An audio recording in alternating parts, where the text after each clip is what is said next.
access to, problems faced by women and children. And this also brings us to the very, very important and overarching need that we have all over India, which is the need for safe sanitation and water. In education, we had very good speakers telling us about how they worked on quality of education even in rural areas. So yes, access to quality of education and changes over time because even aspirations for quality of education tend to change. The influence of gender on access to education and aspirations for the same. We're all too familiar with the phenomenon of girls dropping out of school after adolescence for a simple thing like lack of separate toilets for girls.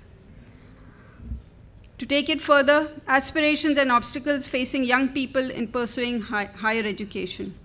It could be for want of financial assistance or probably that sense of inspiration which should come to them. Now, in the built environment, as I said, access to quality of basic services is definitely a criteria which will determine the quality of life faced by any family. And this quality of the nature of basic services also has a tendency to change over time. What we thought could be just water and, or sanitation has now moved on and progressed to the requirement for telecommunication, internet. It's amazing how many young people in villages now want access to the internet. They would like to have internet kiosks with them. They would like to have run small cyber cafes because of the huge onslaught of media also on them. So telecommunication has become an essential service. The perceived changes in natural resources and the environment.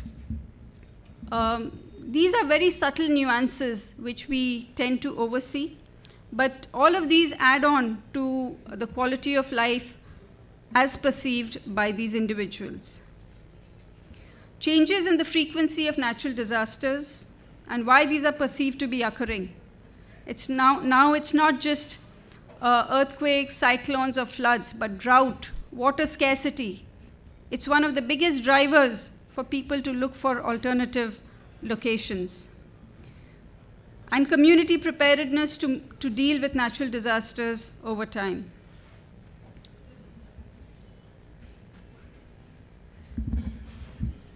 One of the very important things, and I think a lot of our speakers have touched upon it in one way or the other, is the perception of having a voice in the community and influence within the household and outside.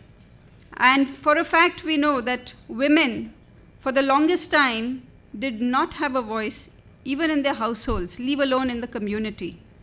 And with a simple intervention like a water and sanitation program in the rural areas, we realized that it could be a huge trigger to empower women. And it was. I mean, women who would never come out of their veils and speak to the elders in the family suddenly put their foot down and said, I would like to have a sanitation unit in my home. And this is the kind of change that we would like to bring about in the interventions we do. And yes, that is definitely a marker in the quality of life assessment. Concerns that the youth have. Why are the youth tending to migrate out of the rural areas? Why are they moving to urban areas? To lead perhaps a much lower quality of life than they had in their homes in the villages. Obviously, because they are not being able to satisfy their needs in terms of not just employment, but exposure to development, to social life, etc. Conflict resolution mechanisms employed by the community becomes another major aspect which determines quality of life. We don't have to talk much about it. We've had incidents happen just a few weeks ago which have led to entire villages being emptied because of conflict. Also, perceived trust and reciprocity in community groups. There is a sense of self-esteem in people when their voices are heard, when their decisions are taken cognizance of, or their influences or their I would say, suggestions are taken cognizance of. And if this is not given due respect, there's no anchor to tie people down. And last, we're talking about strength and inclusiveness of cultural activities, not just relating to cultural freedom, but pluralism. Now, to understand migration patterns, we basically need to understand why is a person choosing to move out of his or her natural habitat, the place that they are born, where they belong. And one of the reasons are that they want to do it in pursuit of a good life, whose basic needs are met, who can act effectively and meaningfully in pursuit of his or her goals and feel satisfied with life. So how do you measure this? How do you determine what is the level of a person's perception of a good life? And to make this a little easier, our study has looked at putting this into different domains. And these are the domains for our quality of life assessment, which include economic, education, health, socioeconomic, sociocultural, voice and influence, psychological, and spiritual. And it is when there are changes in this domain that there is a dynamism that is built in, and that is what is triggering migration or relocation of families, sometimes positively, but often very negatively. Certain domain changes that tend to determine migration patterns are economic. In the urban areas, whereas salaries and income levels are important to people, in the rural areas, it's the availability of arable land, water resources for irrigation, and livestock, which are measures of wealth. Surprisingly, house and vehicle ownership is common in both locations, surprisingly or rather unsurprisingly, and that is why we are here, and we feel that we are contributing so importantly to society. Social and cultural, every person uniformly wants peace and understanding. Sometimes these become the drivers to trigger relocation or change. And when there is a marginalized existence, when they feel that they are no longer a part and an integral part of the society, when they're on the fringes and at the risk and danger of actually falling off the table, that's when the psychological domain shifts start taking place. And in a sense, they're all related, because any changes or shifts in the household economy in meeting the basic needs of the family influences their access to education, health services, social status, of course, and of course contributes to stress levels. So in order to combat the stress, there is some way that people have to change. Either it leads to a lot of depression and other illnesses, and you'll be surprised at the number of depression cases that go unnoticed in villages and rural areas, or people might just opt to ship out. So therefore, it is not enough for us to think that it's only lack of physical infrastructure or livelihood opportunities that would cause a certain community to remain where they are or to migrate to greener pastures. It also means a lot of issues connected with psychosociological and their own sense of esteem that they enjoy in themselves. So keeping all these points in mind, when we went back to looking at how rural migration could possibly change, we looked at the whole aspect of, can we create an alternative of the rural to urban migration? And the alternative, most plausible alternative, seemed to be in the creation of a rural to progressive rural shift. Of course, the government has a program called PURA for this, and they have gone through the process of publicizing this It's gone into, I think, 3 or 4 states opted for it, out of which 2 states have implemented it. But I guess the whole approach of PURA, and this is not to take away from the good thought that has gone into it, is that it is again a very top-down approach. And I think all morning we've been speaking about how it has to be a bottom-up approach. So if we were to look at the quality of life framework and use that as a tool to assess what is it that the rural community would like to have, and so that they can effect a shift from within the rural areas, within the rural geographies, rather than to move into the urban areas and lead a much poorer quality of life. We could look at it from that lens.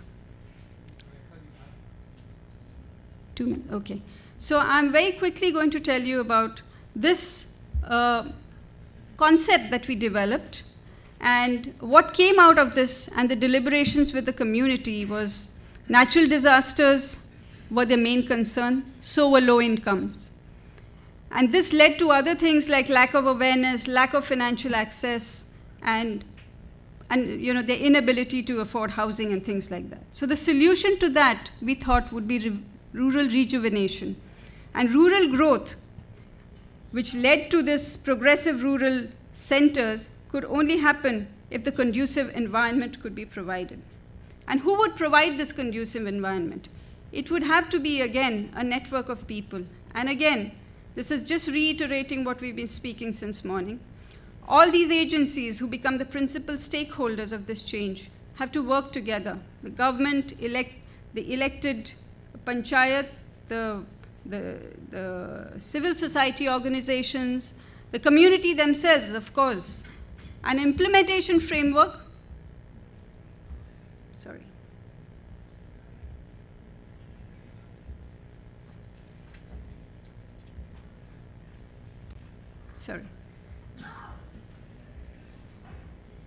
So an implementation framework was set up,